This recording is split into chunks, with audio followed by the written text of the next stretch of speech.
Avec la chute des milices armées des gants de Doha et Erdogan à Tripoli dans les mains de l'armée libéenne, le régime qatarais et son allié turc se précipitent pour sauver ces éléments dans l'ombre de l'étouffement qui a eu lieu depuis le lancement de l'armée nationale libéenne, dirigée par le maréchal Khalifa Haftar, pour libérer la capitale Tripoli du terrorisme. La salle des opérations Al-Karama, dans l'ouest de Tripoli, a révélé dans une déclaration du colonel Abou Bakr al-Badri, l'officier des opérations maritimes de l'armée libéenne, en concernant le rôle qatari turc dans le soutien aux milices armées en Libye, en affirmant que le navire turc Amazon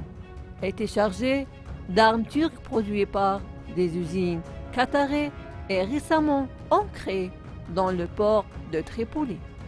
qui transportait un grand nombre de terroristes appartenant aux organisations extrémistes comme Al-Qaïda et l'État islamique. Al-Badri a expliqué que l'opération avait été menée de manière divertissante. Une cargaison de blindés avait été annoncée aux milices armées suivies du gouvernement des frères musulmans, malgré le fait que, depuis 2011, la Libye est soumise à une résolution des Nations Unies interdisant l'entrée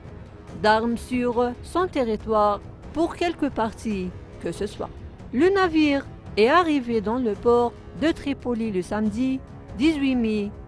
2019 sous le drapeau du Moldova et le nom d'Amazon. Il a apporté une quarantaine de blindés ainsi qu'un certain nombre de mercenaires et de terroristes originaires de Syrie et d'Irak. Les mouvements du navire et sa disparition à travers les sites maritimes ont suscité des doutes à son sujet, alors que le suivi du navire réapparaissant lorsqu'il traversait le détroit de Chio du sud de port de Samsun en Turquie. Le navire s'est arrêté dans les ports de Dekili et d'Ezmir pour poursuivre sa route en direction de la côte libéenne, en direction de Tripoli contrôlée par le gouvernement